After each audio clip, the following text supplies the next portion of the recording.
Okay అన్న. So శోభతో నీకు ఒక గొడవ జరిగింది, అసలు పెద్ద గొడవ అది.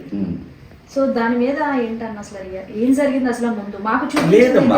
లేదు లేదు లేదు నాకు అర్థమైందంటే కావాలని గొడవలు పెట్టుకున్నారు వీళ్ళంతా. కావాలని ఇప్పుడు శివాజీని టార్గెట్ చేస్తే ఎంతో కొంత ఆర్టిస్ట్ని కదా, ఇన్ని సంవత్సరాల నుంచి ఉన్నాను, అటెన్షన్ వస్తుందనే ఫీలింగా, లేకపోతే మనం అరిస్తే గొడవ చేస్తే జనం అట్రాక్ట్ అవుతారనే ఫీలింగా, ఏదైనా కానీ ఏ రకరకాల ఫీలింగ్స్ తోటి ఉన్నారు. బయటకు వచ్చినాక నాకు ఒక్కటే నచ్చని విషయం ఏంటంటే కన్ఫెషన్ రూమ్లో బాబు గారితో మాట్లాడిన మాట, నేను ఒకవేళ కన్నడ అమ్మాయినని చెప్పాను చూడండి, అలాంటి ఫీలింగ్స్ మీ మనసుల్లో ఉంటే తెలుగు వాళ్ళు మిమ్మల్ని ఎవరిని ఆదరించేవాళ్ళు కాదు. దయచేసి అలాంటి పిచ్చి పిచ్చి మాటలు ఏంటి మెచ్యూర్డ్ లేకుండా మాట్లాడొద్దమ్మా. శోభ నిన్ను ఎంకరేజ్ చేశారు అని అంటే నీ నటన బాగుంది కాబట్టి నువ్వు ఎవరైనా కానీ ఎంకరేజ్ చేశారు. తెలుగు వాళ్ళు ఎప్పుడూ అలాగే చేశారు. నువ్వే అనవసరంగా కెలుక్కొని నేను వేరే బయట అమ్మాయిని కాబట్టి అనే పదం అది నాకేమనిపించింది అంటే చీప్గా అనిపించింది. అలాంటివి ఎప్పుడు చేయకు. లైఫ్లో నీకు నువ్వులాగా నేను మీ అందరికి ఒకటే చెప్పేవాడిని ఎప్పుడు కూడా, మీరు ఇక్కడ చేసేదే మీ నిజ జీవితంలో క్యారెక్టరు, దాన్ని జాగ్రత్తగా మీ జీవితాన్ని మార్చుకోండి అని ఎప్పుడు వాడిని చేసేవాడిని. ఆ రోజు తను చేసిన ఓవర్ యాక్షన్ అదంతా కూడా నాకు అనిపించింది, ఎందుకు ఈ పిల్ల ఇలా లైఫ్ని పాడు చేసుకుంటుంది అని. సో కాబట్టి బేసిక్గా నాతో బాగుండేది, తను చాలా మంచిగా ఉండేది. మా పిల్లలు కూడా అన్నారు ఫస్ట్ 6 weeks చాలా బాగుంది నాన్న నీతోటి అని. ఎస్ బాగుంది 100%. ఆ తర్వాత బాబు గారు అన్నారు మన కలర్స్ ఇక్కడి నుంచి బయటకు వస్తాయి అని.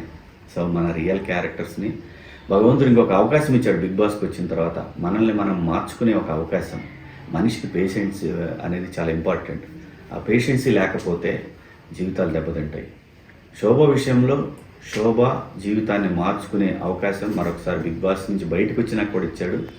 ఇలాంటి పిచ్చి మాటలు మీరు తెలుగు సీరియల్స్ చేస్తూ మళ్ళీ మమ్మల్ని నేనెవడినా అమ్మా, అసలు మీరు నచ్చినా నచ్చకపోయినా నేను ఎవడిని, నేను ఒక ఆర్టిస్ట్ని అంతవరకే. మీరు నచ్చకపోయినంత మాత్రాన, నాకు నచ్చపోయినంత మాత్రాన మిమ్మల్ని ఇంకా అసలు ప్రపంచం అంతా వెలేస్తుందా? అది చాలా తప్పు. అలాంటి మాటలు ఎప్పుడు మాట్లాడక శోభ. అది నీకు మంచిది కాదు, నీ కెరీర్కి మంచిది కాదమ్మా. ప్రిన్స్ ఎవరు ఒక్క మాటలో చెప్పాలంటే వాడు నా జాన్. వాడు అంటే ఏం లేదు, రైట్ హ్యాండ్ లెఫ్ట్ హ్యాండ్, నాకు రైట్ ఐ లెఫ్ట్ ఐ లాగా. బిగ్ బాస్ కూడా అడిగారు ప్రశాంత్ ఇష్టమా ఎవరు ఇష్టం అంటే రెండు కళలు అంటూ. సో సి యావర్ మంచి ఆర్టిస్ట్, బడిలో చాలా మంచి ఆర్టిస్ట్ ఉంది సార్.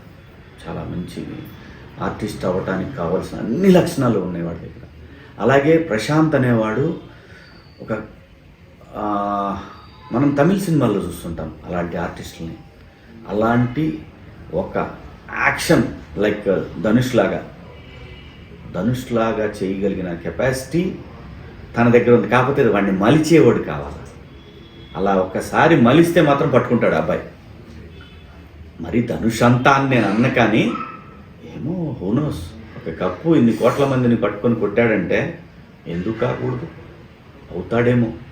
సో కాబట్టే నేనేమనుకుంటా అంటే ఈ భూమి మీద ఉన్నంతవరకు శివాజీ నలుగురికి మార్గదర్శకుడిగా ఉంటే వాడు పోయినాక కూడా ఆ నలుగురు నాతో వస్తారు, నేను నా చివరి దాకా వస్తారు అనే నమ్మకం నాకు వాళ్ళిద్దరిని చూసినాక నాకు అనిపించింది.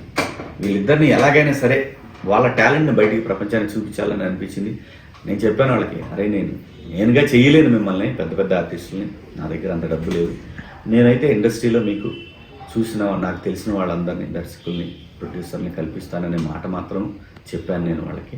వాళ్ళు అసలు పాపం ఎక్స్పెక్టేషన్స్ లేవు, నా మీద ఏమీ ఎక్స్పెక్టేషన్స్ లేవు. అన్న ఇలా చేస్తాడు, మాకు అలా చేస్తాడు.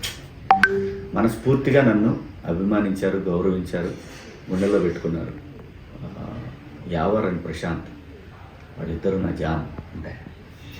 ప్రశాంత్ విషయంలో బోలే తీసుకున్న స్టాండ్ సూపర్ అనే చెప్పాలన్నా. సో మరి మీరేమంటారు? A stand? ప్రశాంత్ ఏదైతే చిన్న ఇష్యూలో బయటకు వెళ్ళాడో అప్పుడు బోలే ఒక్కడే స్టాండ్ తీసుకున్నాడు. లేదమ్మా, బోలే ఒక్కడే కాదు. బోలే వచ్చిన తర్వాత మిగిలిన వాళ్ళు వచ్చారు. అలా కాదు, బోలే లాయర్స్ తోటి కోర్టు దగ్గర డెఫినెట్గా సపోర్ట్గా నిలబడ్డాడు. అందరికీ ఉంది ఆ ఫీలింగ్. బోలే డెఫినెట్గా చాలా బాగా చేశాడు తన పక్కన. అంటే వాళ్ళకి ధైర్యాన్ని ఇచ్చాడు, వాళ్ళ కుటుంబానికి ధైర్యాన్ని ఇచ్చాడు. చాలా గొప్ప విషయం. నాకేంటంటే నాకు తెలుసు కాబట్టి లా గురించి నాకు తెలుసు కాబట్టి నేను పోయి యూట్యూబ్లోను టీవీలోను కనపడా. బోలే అలా కావాలని వెళ్ళాడని నేను చెప్పట్లేదు. మళ్ళీ బోలే నిస్వార్థంగానే చాలా మనసు మీద తీసుకొని లాస్ట్ మినిట్ వరకు బయటకు వచ్చే వరకు ధైర్యంగా నిలబడ్డాడు, తనకి సపోర్ట్గా నిలబడి తన ఫ్యామిలీకి నిలబడ్డాడు. సో